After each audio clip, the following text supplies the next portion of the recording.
Y te pedimos, poderoso Rey eterno, que seas tú con poder para tu gloria, mi Dios, tocando nuestros corazones, dándonos la sabiduría de lo alto, Padre, dándonos ese entendimiento de tu palabra, poderoso Rey eterno, para poder agradarte, mi Dios, que seamos agradables a tus ojos, nuestra vida. En nombre poderoso de Cristo Jesús. Amén. Siempre he dicho y repito, la Biblia es una sola verdad, la palabra de Dios es una sola verdad, y dentro de ella hay doctrina, y hay una sola doctrina, y hay enseñanza, y todas esas enseñanzas se entrelazan en perfecta armonía. Cuando uno empieza a estudiar una cosa, empezamos a estudiar una cosa, y de ahí nos desprendemos y es una cadena. Siempre, hay quienes no lo hacen así, pero la Biblia te va llevando en secuencia a una sola enseñanza, que es la verdad de Dios. Entonces, poco a poco nos vamos a ir dando cuenta, nos damos cuenta de que es parte de lo que vimos en la enseñanza pasada, y es parte de lo que vimos la pasada, y es parte de lo que vimos la pasada, lo que afirma lo que siempre digo, que la Biblia es una sola verdad absoluta, que es la palabra de Dios. Pedimos ayuda al Espíritu Santo de Dios que nos ayude a entenderla, a comprenderla, a vivirla, a aplicarla a nuestras vidas, y sobre todo para tener ese sabio entendimiento de la verdad de la doctrina de Dios. Amén. Recuerde que venimos estudiando la clase del matrimonio, se desprendió de la clase de la adoración, ¿cierto? Y la clase de adoración la empezamos por el versículo de Apocalipsis 14, del 6 al 7, que decía que venía un mensajero en los cielos hablando, que decía, que traía un evangelio eterno, que decía, temed a Dios, dadle gloria y adoradle. Es el mensaje eterno que ha existido toda la eternidad, que temed a Dios. Hicimos el estudio de la adoración, hicimos el estudio que nos llevó a entender que toda nuestra vida es una adoración a Dios, por eso de ahí se desprendió el estudio del matrimonio, que el matrimonio a fin de cuentas es un acto de adoración al Señor mediante nuestra relación matrimonial, hombre y la mujer en lo individual y en la pareja. Amén. Hoy vamos a continuar estudiando ese versículo bíblico de Apocalipsis 14, del 6 al 7. Y ahora lo vamos a comenzar. Empezamos estudiando la adoración. Ahora vamos a comenzar por el temor a Dios. El temor de Dios.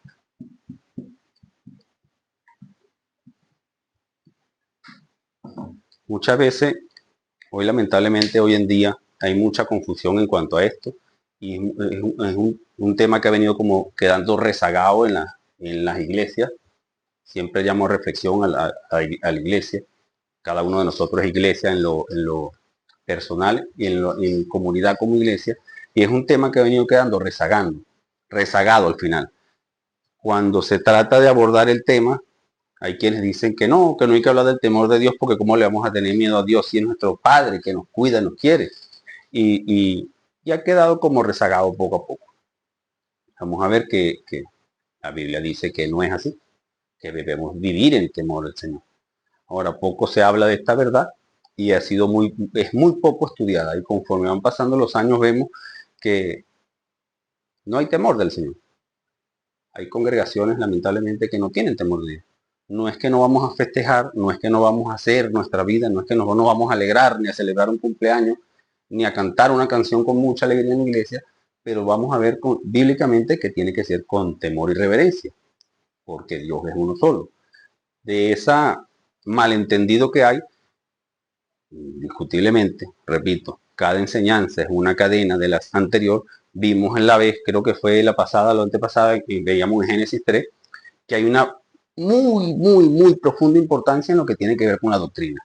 Si no entendemos la importancia de la doctrina, corremos por cualquier fuente de doctrina y cualquiera nos viene con un cuento y vamos a creer en ese cuento. Toman parte de la verdad y la entregan como toda la verdad. Más allá del malentendido que hay con el temor al Señor, hay mucho malentendido o muy poco estudio en cuanto a Dios. Siempre trato de explicar eso y siempre repetimos de cómo es Dios, porque va a partir de nuestro comprendimiento de quién es Dios, cómo es Dios, cuál es su carácter, quiénes somos nosotros, cómo somos nosotros y quiénes somos nosotros delante de Dios. Cuando entendemos esas tres cosas, verdades fundamentales de la doctrina, quién es Dios, quiénes somos nosotros, el entendimiento se abre muchísimo, con la ayuda principalmente del Espíritu Santo. Recuerde que Dios quiere ser conocido, como vimos, creo que hace 4 clases, que en Oseas 6:6 dice, nos llama al conocimiento de Dios, y que ese conocimiento es mediante una relación continua. También vemos en 14, en Colosenses 1 del 9 al 14, vamos a leerlo aquí rápidamente.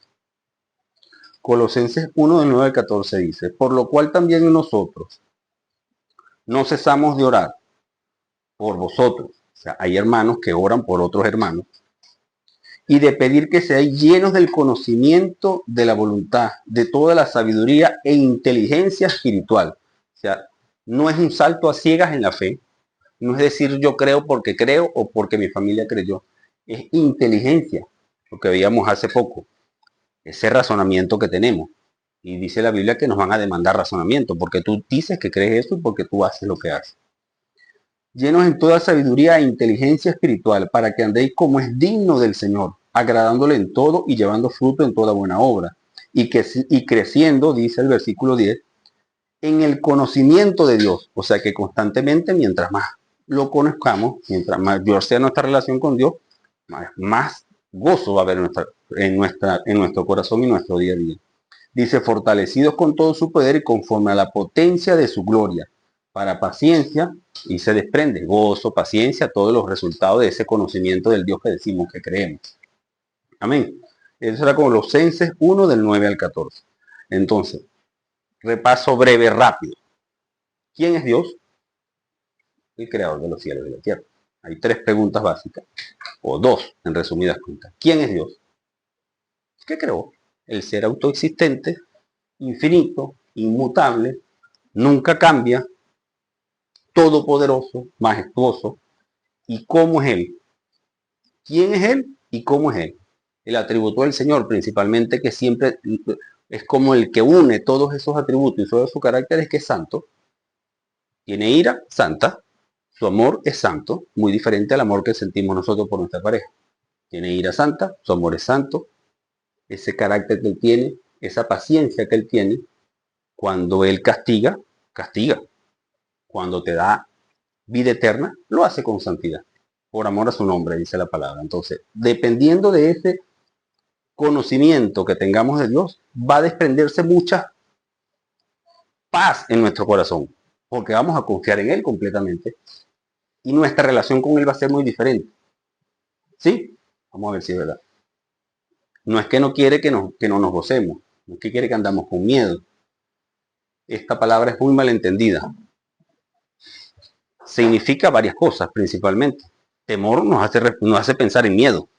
Es verdad. Miedo. Estar en constante alarma. Pero es mucho más profunda que esa cuando entramos en una relación con el Señor. El tema de la iglesia. Puedes buscar Levíticos 23. No es que en la iglesia no cantemos. No es que no hagamos lo que hicimos ahorita. No es que no aplaudamos. No es que no celebremos fiesta. No es que no nos gocemos. Sino hay que hacerlo con solemnidad, con respeto, con temor, porque es algo digno de la majestad, de la santidad, de esa reverencia absoluta que debe haber ante el todopoderoso Dios. No es nuestro compadre, es nuestro Padre. No es ese amigo de la calle, es nuestro amigo íntimo. Pero ese amigo íntimo es el todopoderoso, majestuoso, santo, santo, santo Dios. Hay reverencia. Muchas veces el creyente piensa o nos han enseñado que Dios es un diosito, un viejito sentado en una mecedora. Ay, tan bonito el abuelito. Es Diosito, sí, y me está esperando. Todo lo que yo le pida a mi abuelito me lo va a dar. ¿Sí o no? Es un Dios de mucho amor, sí, y se quedó hasta ahí. Es el Dios de amor. Y ese malentendido lleva a que hemos visto personas que dicen, no importa lo que yo haga porque Dios me ama. ¿Sí o no? No importa la vida que yo tenga porque Dios me ama y me perdona. ¿Sí o no lo hemos escuchado eso? Pero Dios es celoso y ese celo es santo del Señor. Es todopoderoso, es misericordioso, pero Dios aborrece el pecado. ¿Se están dando cuenta? Entonces es un todo. No es el Diosito, amorcito, sí, papá. Incluso vemos que no es que esté mal, pero Papito Dios, sí, tan bonito mi papito. Mi papito es bonito en esa intimidad, esa estrecha relación, pero no es tu sirviente. Sí, sí, pero tu consentido, nuestro consentido, voy a hablar de esa relación hijo, padre-hijo, de amor, si te ganas un correazo y quédatelo. ¿Entiendes? Porque es amor santo, con buena, o sea, de buena fe. ¿Sí? ¿Cómo dicen los subtítulos del Levítico 23? ¿O qué dice el título, mejor dicho? Solamente el título. El Levítico 23, el título solamente. Levítico 23. Levítico 23. Eso. Fiesta, solamente el título nada más nos da las luces de entender cómo se debe manejar la iglesia. Fiestas solemnes. La Santa Cena es una fiesta solemne, pero tiene que haber orden. La alabanza es de júbilo, pero tiene que haber orden según el formato que Dios mandó. ¿Recuerdan la clase o el estudio de la adoración que decía el caso de, ¿cómo se llama el que le metió la mano al arca para que no se cayera? Usa. Se iba a caer el arca, Usa mete la mano. A lo mejor a Usa se le pudo haber olvidado que Dios era soberano y todopoderoso. Y Dios iba a resolver eso que no resolvemos en nuestra mente, lo resuelve Dios. Entonces queremos muchas veces ayudar al Señor cuando es el todopoderoso Dios. No necesita de nuestra ayuda. Nosotros necesitamos todo de Él.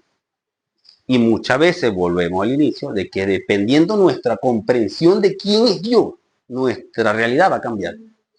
Sí, es verdad, tengo que salir a trabajar porque es mi deber trabajar. Sí, es verdad, el arca sí va a caer, pero Él es Dios. Dios manda que no la tocara. Es más, Dios mandaba que no se trasladara en carro. Dios mandaba que había que ver fiesta, pero con solemnidad. Y veíamos que en ese capítulo de Usa había mucho alboroto, mucho regocijo y mucho desorden. Y a Dios es un Dios de. Dios es un Dios de orden. Y Él ordena y decreta y marca una línea. Y esa es la línea que hay que seguir. Amén. Entonces el temor es, vamos con el temor. ¿Qué pensamos con el temor? Alarma, a estar en estado de alarma todo el tiempo porque tienes miedo. ¿Sí? Alarma, miedo, susto. ¿Qué más? ¿Qué te hace pensar la palabra temor? Respeto. Elías, temor que para ti. Miedo. Ya lo tenemos aquí. Miedo. Dice atemorizar. Atemorizar. Atemorizar o atemorizar. Está en alerta. Es como precaución. ¿Qué más? Temor. Está implícito en la palabra. Está implícito en la palabra. Pero dice, ¿quién dijo respeto? ¿Quién dijo respeto? Es un respeto profundo. Es un respeto profundo. Es un respeto profundo. Con solemnidad. Hablábamos que amerita solemnidad. Solemne. Es total. Todo eso y más, estamos abreviándolo un poco, comprimiendo. Todo eso tiene que ser total. Debemos andar los que creemos en Dios asustados, con miedo. Debemos tener nosotros, más allá de ser prevenidos, que no está mal, miedo, tener pavor y miedo con las noticias del día a día. Debemos tener temor y miedo por esa enfermedad que nos vino. Si Dios es soberano y Él tiene el control total, absoluto de todas las cosas, debemos vivir con miedo. Hay un dicho, mire, que no es un proverbio bíblico ni un pasaje, pero hay un dicho que han usado muchos maestros desde la primera iglesia, la iglesia Santa Universal que fundó Jesucristo. Dice que que el que no cree en Dios se asusta con el temblar de una hoja. Anda asustado siempre. Anda con miedo. El que no cree, el incrédulo, tiembla cuando una mala noticia. Pasa un carro rápido. Es una referencia, puede ser literalmente o figuradamente, de que vive el incrédulo. Vive en temor todos los días de su vida. En cambio, sí, claro, por eso dije, puede ser literal, puede ser literal, pasa un carro rápido y te asustaste. Lo llevamos al punto figurativo. La persona que no tiene a Dios en su corazón vive con miedo. Ahora, el creyente pasa por graves etapas de su vida que tiene la palabra por A, muy de moda ahora, que no es que sea mentira, ansiedad. Yo he pasado por fuerte ansiedad aquí donde usted me ve, por depresión aquí donde usted me ve. No es que no creamos, sino que se nos olvida muchas veces de quién es Dios, el que de verdad cree en el Señor. Recuerde que hicimos, creo que hace 8 clases, 7 clases, hablábamos de por qué confiábamos en Dios. Creo que Nicole no estaba. Salmos 46. Salmo 46 del 1 al 3. Solamente la introducción de ese salmo nos dice mucho a nosotros, el que de verdad cree. El incrédulo anda con miedo con las cosas que pasan a su alrededor y el creyente vive confiado plenamente en el Señor. No es como dice Nicole, que no me importa nada, aunque hay quienes vemos que no le importa nada. Pablo no le interesó nada. No me importa, no me importa. Vive confiado. Es más, a Esteban, pronto, no sé si has escuchado la historia de Esteban, estudiaremos a Esteban. A Esteban no le interesó nada de a quién le estaba hablando. Él fue directo y fue firme en lo que creía. Incluso veía lo que le iban a hacer y siguió hablando. No cayó en ningún momento. Porque él sabía, tenía en su corazón que el Señor Todopoderoso le iba a extender la mano. Dicen que Esteban, dice la Biblia, que Esteban vio los cielos abiertos y vio a Jesucristo de pies a la diestra de él, recibiéndolo en los cielos. Entonces muchas veces nos olvidamos nosotros de quién es Dios de verdad. ¿Tiene el Salmo 46.1? Veo que está buscándolo ahí. Vea, 46 del 1 al 3. Dios es nuestro refugio y nuestra fuerza, una ayuda siempre disponible en tiempos de angustia. Por eso no tendremos miedo, aunque la tierra sufra cambios, aunque las montañas se hundan en las profundidades del mar, aunque sus aguas rujan y lanzan espuma, aunque sus turbulentos sacudan las montañas. Dios es soberano y tiene el control absoluto y total de todas las cosas. Estamos de paso por esta tierra, vamos a la vida eterna, vivir con el Señor, dice el libro de Apocalipsis, que es un libro muy reflexivo, que no habrá llanto ni dolor en los cielos. No habrá llanto ni dolor. Mi abuelo Miguel se murió que le amputaron una pierna. Dice la Biblia literalmente que en el cielo no habrá cojo. Estará él, si tuvo a Cristo en su corazón, con sus 2 piernas. Gente que sufrió de manera inimaginable, que no nos aguantamos ni la mitad, estará feliz y contenta en los cielos. Dice el libro del Apocalipsis que Dios mismo se agachará y te secará tus lágrimas.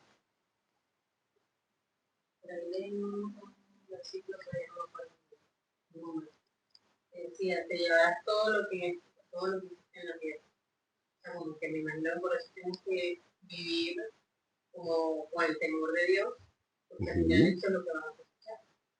Es una vida, no es que nuestras obras nos van a dar la salvación, pero es una vida agradable al Señor porque vivimos en el gozo del temor de Dios. No son 2 palabras incompatibles. Nos gozamos en el Señor. Vemos la diferencia que hay del incrédulo y del creyente. El que no cree vive alarmado por muchas cosas, con susto y eso que nos da por muchas cosas que tenemos, vemos, leemos y hablamos que no deberíamos estar leyendo, ni viendo, ni hablando. En cambio, el Salmo dice que el Señor es nuestro refugio y fortaleza, aunque pase lo que pase, porque Él es soberano, Él es Dios. Eterno, justo, no cambia. Amén. Otro ejemplo de los incrédulos. Incrédulo no es solamente, o mejor dicho, no es decir yo no creo en Dios, ni Dios no existe. Ya eso lo demostramos hace 2 clases. Que leímos Santiago 2.19 y leímos Lucas 8 del 27 al 29. Santiago 2.19 dice que los demonios saben que Dios existe y tiemblan. Y en el Lucas 8, 27 y 29 decíamos que había un endemoniado que cuando vio a Jesucristo le clamó, se hincó delante de él y le dijo, por favor, Hijo del Altísimo, no me atormentes antes de tiempo. Antes de tiempo, o sea que vendrá un tiempo que es de tormenta. No es solo decir que creemos en Dios, sino en cuál Dios creemos y cuál es nuestra posición delante de ese Dios. Como la Biblia no narra. Ni los demonios, ni Satanás, que el Señor lo reprenda, se han atrevido nunca a decir que Dios no existe. Ellos toman parte de la verdad, la dan como toda la verdad. Esa falsedad es lo que se le inyecta al mundo principalmente y lamentablemente a la iglesia también. Porque no es solamente decir que crees en Dios, sino cuál es tu vida. Dice que la fe sin obras es muerta. Tiene que haber obras, o sea, tenemos que ver en la evidencia de que hay cambios en tu vida. Amén. Entonces, ¿cómo debemos conducirnos? ¿Cuál es el temor de Dios? ¿A qué se hace referencia con el temor de Dios? Si vemos que no podemos vivir en miedo, vamos a irnos hoy sabiendo que hay esta gran separación de muchas cosas, vamos a irnos hoy por nosotros que somos creyentes, que sabemos que Dios existe, que sabemos que envió a su Hijo Cristo Jesús a morir por nosotros y ahora somos hechos hijos de Dios, dice en Juan 1:12 o 19. Nos dio el derecho a ser hijos de Dios, no solamente criaturas. Entonces, el creyente, ¿cómo debe vivir? Sabemos entonces, vamos a poner aquí en negro,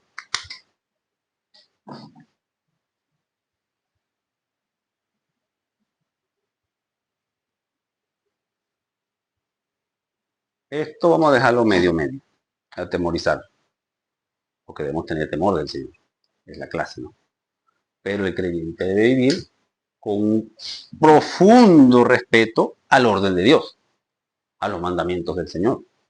Esos mandamientos no favorecen a Dios, nos favorecen a nosotros. Dios es Dios, Él está sentado en su trono. O sea, nadie lo es inamovible. Eso nos favorece a nosotros. Y ese respeto solemne, total, absoluto, con temor del Señor. ¿Cuál es la diferencia aquí?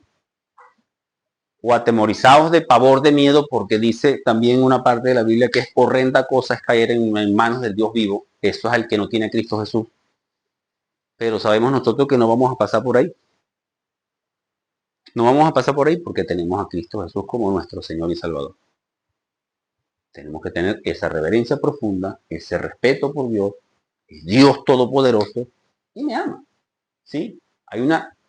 No es religión, es relación. Hay una relación muy estrecha, pero se merece todo nuestro respeto.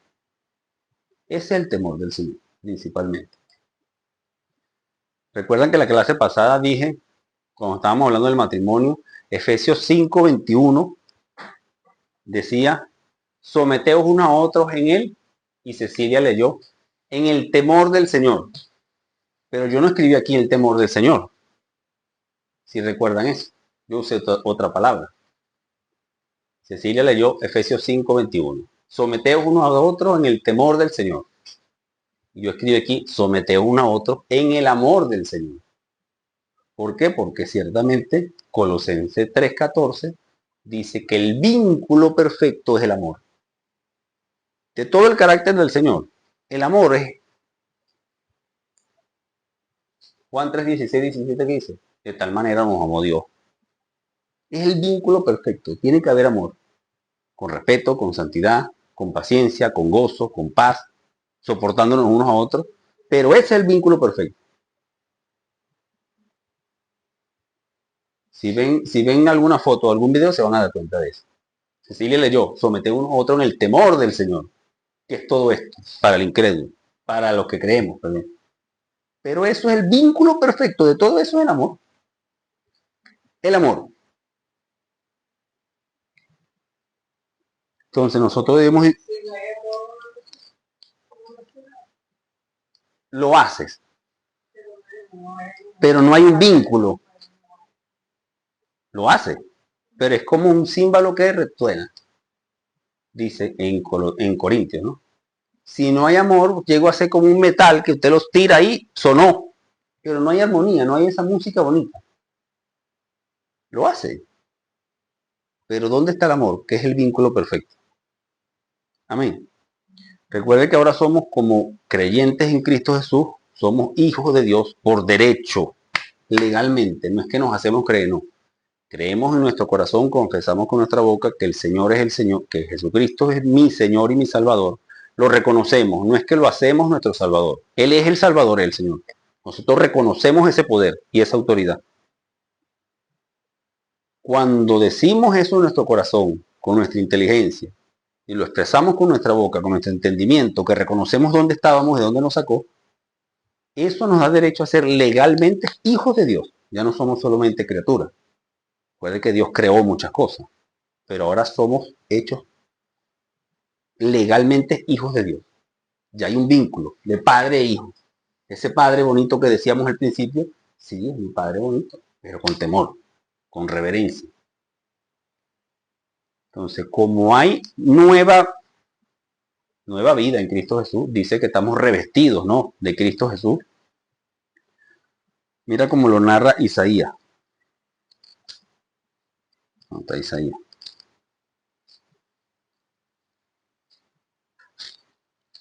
Isaías, esto fue proféticamente hablando antes de que Cristo llegase a esta tierra.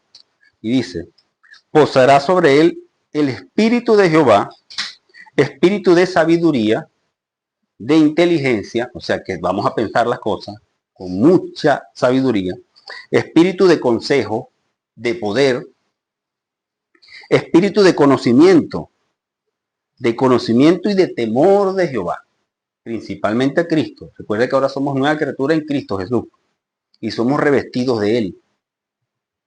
En la cruz lo que pasó es lo siguiente. Estaba el Señor Dios Todopoderoso, iba a descargar su ira santa sobre nosotros.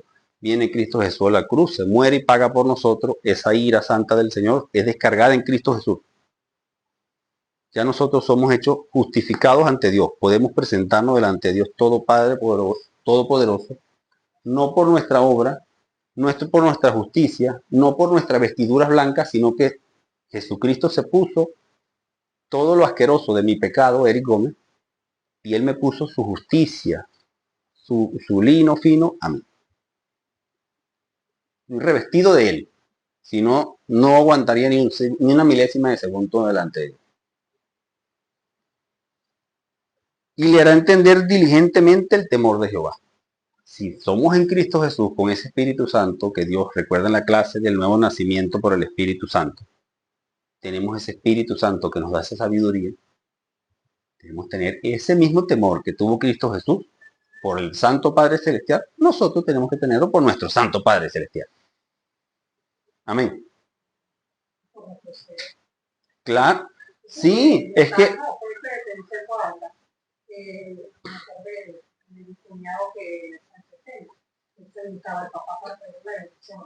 yo eso lo vi en los cerros antes, en la familia de mi papá, tú veías a un señor de 70 años, a un viejo, bueno, hoy un tío de mi papá que se murió de 108 años, creo, 107, y se quitaban el sombrero y aquella irreverencia, pero con amor, someteos uno a otro. Ese capítulo habla de los hermanos en Cristo en la iglesia, los que decimos que creemos al Señor, pero principalmente habla de ese vínculo que hay como hermanos en Cristo, en el matrimonio, los hijos con los padres, y el vínculo perfecto. Vínculo perfecto porque el amor fue lo que hizo a Dios, dice por amor a su nombre, envió a Cristo Jesús a esta tierra por nosotros.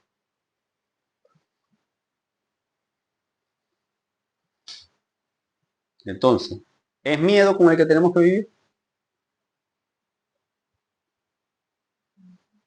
¿Es miedo con el que nos vamos a acercar a Dios? Vemos que hay una clara diferencia en que hay miedo, respeto, temor, solemnidad.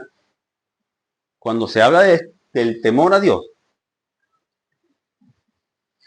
el temor al Todopoderoso, justo y santo Dios, que es todo lo que hemos venido diciendo que es Él, porque Él lo revela así, no es que nos lo inventamos nosotros. No es el temor que puede sentir una mujer que sabe que su esposo cada vez que llega la va a maltratar física y mentalmente y psicológicamente. No es ese tipo de miedo. No es ese miedo que sabe que le va a dar una paliza. No es el miedo que puede tener un amo, un siervo hacia ese amo cruel. No es el miedo que vemos actualmente, que hay un régimen que los ciudadanos andan con miedo y no pueden decir nada, no pueden mandarse mensajes. Es un miedo, no es un respeto a un gobierno, es un miedo ante algo que se está moviendo. No es respeto, es miedo. La gente, los ciudadanos andan con miedo. Es esa esposa que tiene miedo ante ese, es ese hijo que tiene miedo de que llegue la mamá. Mi mamá me va a pegar porque llega brava del trabajo y me da una pela. Pero tengo el cuarto. Y eso sucede de verdad. No es ese tipo de miedo, no es ese tipo de temor, porque es muy diferente. No es el miedo ese que vemos que hay en las familias, que lamentablemente sucede, no somos los primeros ni los últimos que hemos visto eso. No es ese miedo, es temor del Señor. ¿Cuál es la diferencia? Ese temor, ese respeto que tiene el hijo, que anhela que su padre venga. Vamos, ahí viene mi papá, me va a dar un abrazo. Sí, voy a correr ante mi papá. Pero es mi papá.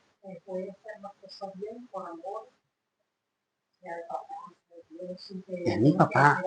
¿Me entiendes? Es mi papá. Yo amo a mi papá. Está viniendo mi papá. Ojo, acuérdese que cuando veíamos que el hombre no solamente se va a encargar de suplir a la esposa, no solamente se va a encargar ni va a sentir en su corazón la necesidad de que si ve algo va a morirse por su esposa, sino que tiene que vivir por su esposa, como Cristo amó a la iglesia, como Cristo amó a la iglesia, dando su vida por ella. No es solamente que vengo, voy, me muero y ya. No, es que tuvo que vivir una vida perfecta. Nosotros los hombres tenemos que morir a esas pasiones que tenemos como hombres. Morir a ese deseo que hay de que mi plata es mía y yo hago con mi plata lo que me dé la gana.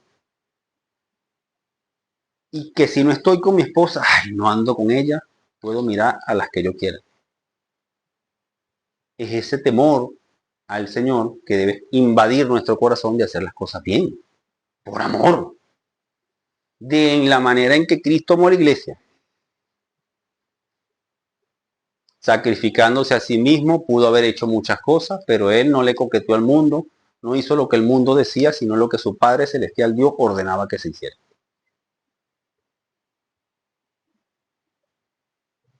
Esa relación, vuelvo con el esposo y la esposa, es la relación que debe haber entre la iglesia como esposa de Cristo y Cristo. Debe anhelar que llegue su esposo. Y está preparada, bonita. Viene mi esposo, que yo tengo que estar presentable, porque viene mi esposo, yo lo amo. Por amor quiero quiero que estar acorde. Y dice ese capítulo que Jesucristo se sacrificó a sí mismo para que sea una iglesia santa, sin mancha, sin arruga, mediante él. Y vemos que lamentablemente hay iglesias que no anhelan la venida de Cristo. Y si dicen de labios para afuera, están viviendo de verdad conforme a anhelando esa venida de ese esposo. Y se recuerde que iglesia no es una denominación, no es la iglesia, no quiero decir nombre para no comprometer a nadie, pero no es una iglesia, es la iglesia del Señor que vive y mora. O sea, somos templo y morada del Espíritu Santo, somos nosotros, cada uno individualmente, y hoy en colectivo, cuando nos reunimos. Pero es ese anhelo, es ese amor bonito que hay, en que deseo ver a mi esposa, deseo ver a mi esposo, deseo que mi papá llegue. Mi papá, ahí sí cabe decir mi papá, tan bonito, mi papito bonito. Pero sé que tengo que hacer las cosas bien porque si no me castigan. Si no, me gana un correazo. Recuérdese que los mandamientos no benefician a Dios. Es para nuestro beneficio. Para evitarnos esa catástrofe que muchas veces se vuelve en nuestras vidas por nosotros estar de terco y porfiado. Y hay desobediencia en nuestro corazón. Entonces, el temor al Señor del creyente, vives con gozo. Gozaos en el temor del Señor. Alegraos en el temor del Señor. Festejemos, cantemos himnos, sí, todo lo que queramos, pero en el temor del Señor, como Él ordena, como Él manda las cosas, como a Él le gustan. Mira, tengo un hermano en Cristo que se llama Manuel Álvarez. Manuel, el esposo de María. Y siempre hablamos y decimos, no es que nos los inventamos, sino que la Biblia manifiesta que todo lo que vemos en la tierra es como un reflejo de ese mundo espiritual que no logramos ver. Vemos que hay juzgados, vemos que está la policía, vemos que están los tribunales, vemos que hay un juez que dicta una sentencia, que hay un culpable, que ese culpable, si es culpable, va preso. Todo eso hace referencia al santo juicio de Dios. Y vemos que si el culpable o el que presuntamente culpable es inocente, no va a la cárcel. Nosotros todos somos culpables delante de los ojos de Dios. Y no vamos a la cárcel, al castigo eterno, sino que vamos ante la presencia de Dios por medio de Cristo Jesús. Y hago referencia a Manuel porque hace poco, por mucho amor que tú creas, ya, tú le pones todo tu amor a una canción para cantársela al Señor, pero no es lo que el Señor está pidiendo, ¿tú crees que eso lo va a aceptar Dios? Un esposo le da todo su sueldo a su esposa. Aquí está mi sueldo. 5.000 euros que me gano mensuales, aquí están. Pero vive maltratando a esa esposa, físicamente, mentalmente, psicológicamente, moralmente en la calle. ¿Tú crees que ese acto de ese señor que está cumpliendo con el requisito de ser proveedor de su casa es bien visto delante de los ojos de Dios?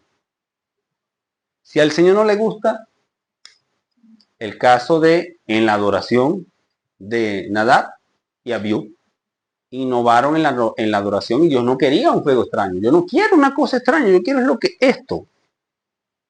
Y vemos lo que pasó. Hace poco le hice, no me gusta hablar de mí, pero es un ejemplo válido. Hablando de lo que hablo con Manuel. Es un reflejo. Todo día a día aprendemos cosas y día a día Dios nos muestra cosas a lo largo de nuestros días que te hacen pensar, debería hacernos pensar. Por mucho que tú le prepares un plato a una persona, porque tú crees haberla conocido y cree que la conoce, por mucho amor con el que usted se lo cocine, si a esa persona no le gusta ese platillo, ese pollo con hueso en salsa, pero hija, yo te lo hice con todo mi amor. O sea, te estoy agradando porque estás en mi mesa, en mi casa, te estoy cocinando. A mí no me gusta eso. Y no se lo va a comer. Es un ejemplo real. No se lo va a comer. Es como Dios quiere. En los seres humanos somos cambiantes. Antes Mariangela decía que el tenis era su pasión y su respiración, hoy vemos que Mariangela no juega tenis. Hay gente que estudia una carrera y después no le gustó. Mi hermano estudió diseño de obras civiles, no lo ejerció, o sea, 2 o 3 años y ahora vemos que se dedica a otra cosa. A mí antes no, el motocross es lo máximo, toda mi vida, mentira, yo sí me dedico a la cosa. Pero Dios Dios no es como hombre. Elías leía un versículo en estos días, dijo, ¿acaso crees tú que yo soy como tú? Le dice Dios al ser humano. Dios es inmutable, Él no cambia, Él es el mismo en toda la eternidad. Él nos conoce plenamente a nosotros. Nosotros tenemos que esforzarnos en conocerle a Él, como Él se revela.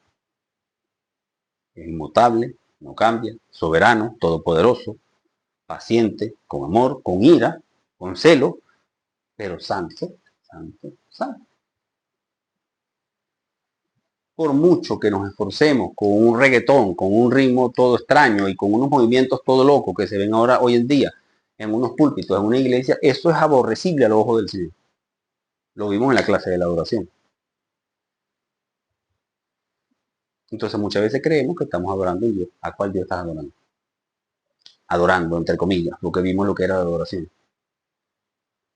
¿Qué tipo de canciones? O sea, ¿con qué intención se está haciendo? ¿Estás haciendo un lavado de cerebro o qué estamos haciendo? ¿Estamos cumpliendo solamente en nuestra casa porque sí, porque tenemos en nuestro deber? ¿O lo estamos haciendo con amor, con ese vínculo perfecto? ¿Estamos temiendo al Señor con un respeto profundo al verdadero Dios Todopoderoso? ¿O es nuestro compadre? No, es viejito sentado en la mecedora. Que Él me perdona todas las cosas que yo hago porque yo soy salvo.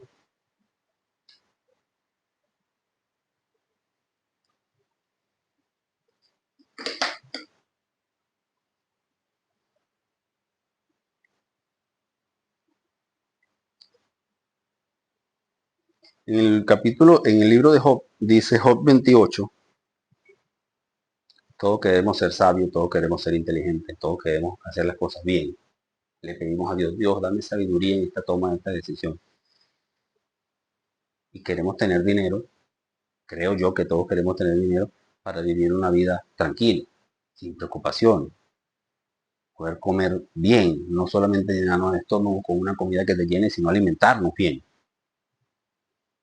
Tener una buena casa, una buena ropa, un buen techo, no para ser más que los demás, sino para tener una vida.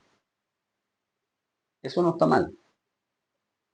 El hombre más poderoso, poder político, poder sobre un pueblo, y más rico en toda la historia de la humanidad ha sido Salomón. No solo por lo que tenía, sino por lo que tenía. Todos los reyes del mundo iban buscando sabiduría. Y el mejor reinado de todos en sabiduría fue el de Salomón. Y tenía el control total por la sabiduría que le pidió el Señor. Job 28 dice, ¿dónde se hallará la sabiduría? ¿Dónde está el lugar de la inteligencia? No conoce su valor el hombre, el ser humano, ni se halla en la tierra de los vivientes. El abismo, y lo usa figuradamente, el abismo dice, no está en mí. En un hueco profundo, oscuro, el abismo, no está en mí, dice el abismo. Y el mar dice, no está conmigo. Dice, la sabiduría no se da por oro, tú no la puedes comprar. Tú puedes comprar un título universitario, pero no puedes comprar la sabiduría. Tú puedes comprar un buen coche, puedes comprar una buena casa, pero eso no te da la sabiduría. Tú estás comprando una estatua a punta de dinero. Pero eso no es sabiduría. Ser famoso no es sabiduría. Un pastor predicador, vamos a hablar de nosotros. Un pastor famoso no le da sabiduría. Un pastor que dirige una iglesia de 1000 personas no tiene, o sea, tiene un estatus. ¿Pero por qué lo está haciendo? Hay sabiduría allí en lo que se está explicando. No se da por oro, ni su precio será en peso de plata. No la podemos comprar ni por plata, ni por oro, ni por no se puede comprar. Ni con piedras preciosas. El oro no se le iguala. El diamante ni se le compara. No se hará mención ni de perlas preciosas, dice en el versículo 18. Dice, la sabiduría es mejor que las piedras preciosas. Usted no puede tener nada, pero si tiene sabiduría lo tiene todo. Santiago 5. Si a alguno de ustedes le falta sabiduría, que se la pida constantemente a Dios y la recibirá, porque da generosamente a todos y sin reproche. Amén. Continúa. No se iguala a piedras preciosas. ¿De dónde puedes vender la sabiduría? Si no está en el abismo, ni en el mar, ni en las piedras preciosas, ni en el oro, ni en el dinero, ni en la posición política. ¿Dónde está el lugar de la inteligencia? Porque encubierta está los ojos de todo viviente. El Abadón y la muerte, o sea, ese mensajero maligno, ese destructor y la muerte, dicen esto. Su fama hemos oído con nuestros oídos. O sea, que no está en tenerle miedo a esos demonios. No está con ellos tampoco. Dios entiende el camino de ella y conoce su lugar, dice el versículo 23. Dios entiende el camino de la sabiduría y conoce dónde está. Porque Él mira a los fines de la tierra y ve cuanto hay debajo de los cielos. Dios pesa el viento y pone las aguas por medida. Cuando Él dio la ley a la lluvia, llovió. Entonces Él la veía, Dios, la preparó y la descubrió al hombre. Hablaba que estaba encubierta a los hombres. Dios la preparó y la reveló a los hombres. He aquí, dice el Señor, que el temor al Señor es la sabiduría. Y el apartarse del mal es la inteligencia. El temor al Señor es el principio de la sabiduría, dijo Salomón. Ahora nosotros como creyentes tenemos que tener temor del Señor. Evidentemente lo hemos visto. ese temor al Padre que nos ayuda, que nos sustenta, que nos ama. De verdad Dios nos ama. Mire, Dios es santo y no tolera el pecado. Y estamos aquí por su amor. No pongamos en duda eso. Jamás, nunca. ¿Cuál es? Vamos a hablar de beneficios, aunque sabemos que el beneficio principal es que vamos a entrar a la vida eterna con el Señor en los cielos. En paz, en calma, con gozo. No habrá llanto, ni dolor, ni muerte, ni sufrimiento, ni nada que nos toque. Porque estaremos en constante alabanza al Señor, adorándole. Mira esto. Aleluya. Salmo 112. Bienaventurado el hombre que teme a Jehová. Bienaventurado es que tiene mucha felicidad. O sea que es feliz. Pero es feliz de feliz. Y es feliz. Eso quiere decir que es bienaventurado. Bienaventurado el hombre que teme a Jehová y en sus mandamientos se deleita en gran manera. Su descendencia no es solamente esa persona. Presta atención a lo que dice aquí. Su descendencia será poderosa en la tierra. La generación de los rectos será bendita. Mire por qué digo yo, porque dice la Biblia que no es malo tener bienes. La generación de los rectos será bendita. Bienes y riqueza hay en su casa. Y su justicia permanecerá para siempre. Restableció en las tinieblas la luz. Estábamos en oscuridad. Teníamos esa gran angustia. García Elías explicaba Juan 1. Vino la luz y resplandeció en las tinieblas. Ya hay luz. No estamos en ese oscuro, en ese lugar oscuro que no sabemos qué hay. Es clemente, misericordioso y justo. El hombre de bien tiene misericordia y presta. Gobierna sus asuntos con juicio, o sea, recto para su cosa, ordenado para su cosa. Por lo cual no resbalará jamás. ¿Por qué? Porque leíamos en Job que el sabio ve el mal y se aparta. Él ve que hay algo malo. Hice una conchita de mango, yo mejor para irme por aquí para no resbalar. Me están invitando mucho a que vaya por una discoteca, que deje a mi esposa sola en la casa. Yo veo el mal y me aparto. Porque yo sé que si voy a ese sitio, yo sé que si me reúno con mis amigos, que son inventores, yo sé que si me robo algo de mi trabajo, yo sé que si no hago mi trabajo me botan. En resumidas cuentas, yo sé que si no ordeno mi cuarto, como dice mi mamá, Elías, yo sé que si no hago los deberes, me van a castigar. Entonces yo veo el mal, yo veo que si no hago eso está malo, yo me aparto y no resbalo jamás. Versículo 7. No tendrá temor de las malas noticias. Estamos confiados. Él es Dios Todopoderoso. Él está en su trono reinando. Desde el siglo hasta el siglo por toda la eternidad. Él es inmutable. Yo le dije a usted que la ama y la amó hasta el resto de la vida. De toda la eternidad. Con Él. No tendrá temor de las malas noticias. Su corazón está firme, confiado en Jehová. Salmo 46. Mi corazón está firme que Él tiene el control de todas las cosas.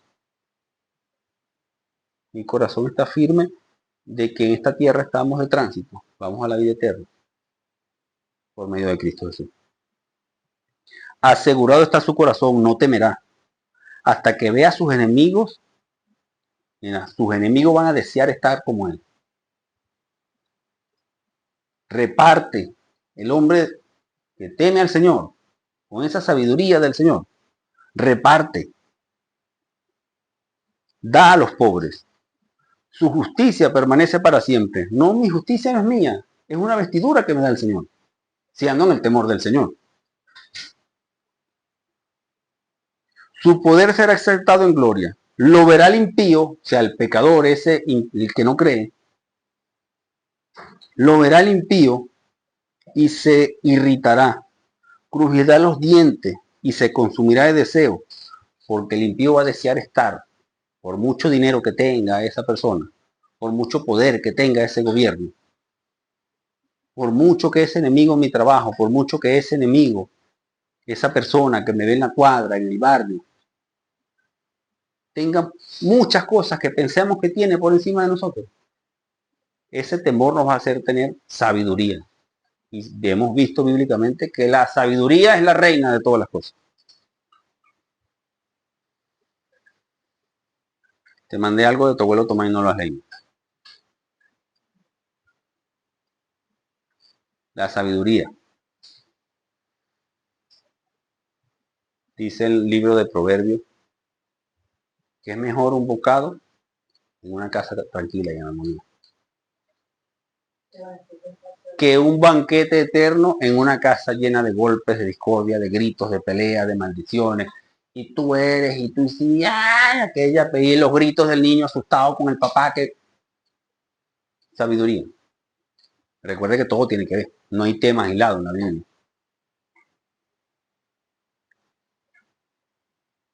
Sea el nombre de Jehová bendito desde ahora y para siempre, desde el nacimiento del sol hasta donde se pone. Sea alabado el nombre de Jehová, excelso sobre todas las naciones. Es Jehová. Sobre los cielos es su gloria. Esto que leí ahorita de último es el Salmo 103. Recuerda que el versículo que partimos de el estudio es Apocalipsis 14, 6 y 7, que dice, temed a Jehová, dadle gloria y adoradle. Esas dos cosas de última se desprenden de ese entendimiento que tengamos del Señor de Todopoderoso. Mi paz, mi regocijo está en ese temor del verdadero Dios de la Biblia. Vemos que hay denominaciones o religiones que solamente dicen, ojo, y digo esto muy responsablemente, hermano, dime. Con eso también las obras de darle miedo o... No, ya explicamos, respeto profundo en tu corazón, admiras a Dios, quedas asombrado porque por su amor envió a Cristo Jesús a morir por mí en la cruz. Un asombro, una reverencia, un respeto profundo, hacer las cosas con respeto al Señor. Nos gozamos con respeto, alabamos con respeto, adoramos con respeto. Nos conducimos en toda nuestra vida con respeto y temor a Dios. Temed a Jehová, dadle gloria. No vamos a glorificar algo que no entendemos. Y si lo hacemos es nulo porque no estamos entendiendo qué es lo que estamos glorificando. Y le dije a una persona, el día que yo vea que el himno de la República Bolivariana de Venezuela dice, gloria al Dios eterno, ahí digo usted cambió Venezuela. ¿Cómo dice el himno de Venezuela? Y no es el único. Gloria al bravo pueblo. Toda la gloria se la llevó el pueblo, no es Dios. Gloria a Dios. Glorificamos tu santo nombre, Padre. La doxología es la entrada a glorificar al Señor. Es esa tercera palabra de ese mensaje, de ese evangelio eterno que tiene el ángel. Eso lo estudiamos en otra clase. Temed a Dios, a todo lo que Él es, como Él es, su carácter. Darle gloria y adorarle. Amén. Bendice alma mía Jehová y no olvides ninguno de sus beneficios. Espera en Dios. Vivamos gozoso en el Señor. Pablo de la cárcel escribía, estoy gozoso, alegre, muy, muy, muy alegre. Y estaba preso, ya sabía que tenía condena de muerte, que le iban a volar la cabeza.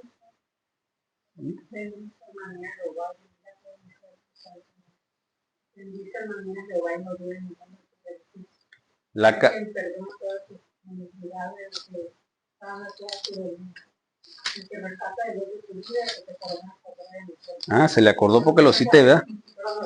Pero se lo sabe.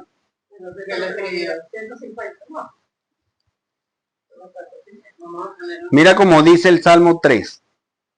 Me acosté y dormí y desperté porque Jehová me sustentaba. Estamos dormidos. Usted se monta en el avión, usted ni siquiera ve el piloto. Usted está dormido. Me acostaré y despertaré medio porque tú me sustentas. Bendice, alma mía, Jehová. Recuerda que hablamos de que antes de dormirnos, lo último que dijeron nuestros labios, además de te amo esposa, te quiero hijo, gracias papá, gracias mamá, bendición papá, bendición mamá, gracias mi Dios por este día. Bendito y alabado sea tu santo y poderoso nombre. Y lo primero que hagamos en la mañana es, mi Señor, gracias, bendito y alabado seas, poderoso, justo y santo Dios, que con amor eterno me has amado desde la eternidad. Amado Padre Celestial Dios, te damos las gracias. Gracias infinitas, Padre, por este momento que nos permites tener, mi Señor. Gracias te damos por la vida, por el regalo de la vida, Padre. Gracias te damos, poderoso, justo y santo Dios, por ese sacrificio de Cristo que lo entenderemos completamente en los cielos, Padre, cuando le veamos cara a cara. Gracias por nuestros padres, por nuestros hijos, por nuestras familias, mi Dios, nuestros tíos, nuestros primos. Gracias por nuestros antepasados, mi Señor. Gracias, Padre amado, porque con amor eterno nos has amado. De tal manera nos amaste, Dios, que mandaste a tu Hijo a esta tierra a vivir y a morir por nosotros, mi Señor. Gracias por ese Espíritu Santo que vive y mora en nosotros, que tú has depositado en nosotros, mi Señor. Oh Padre, como dice los versículos que hemos leído, Dios, Padre, de tu palabra, afirma mi corazón, mi Señor, para alabarte, glorificarte, para tener ese entendimiento y ese conocimiento, esa inteligencia espiritual, Padre, que leímos en Colosenses, para acercarme a ti con reverencia, con amor, servirte con temblor, mi Señor. Gracias, Padre, porque tú nos sustentas día a día.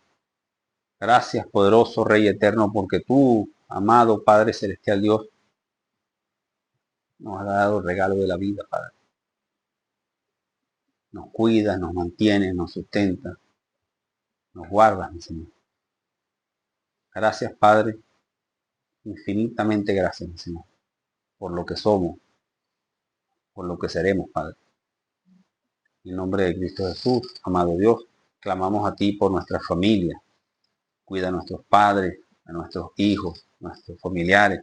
Ten misericordia de cada uno de ellos que no tienen su confianza puesta en ti, mi Señor. Padre, haznos permanecer en fe, firmes en lo que creemos.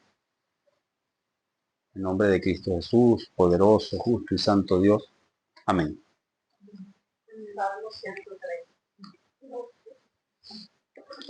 Amén.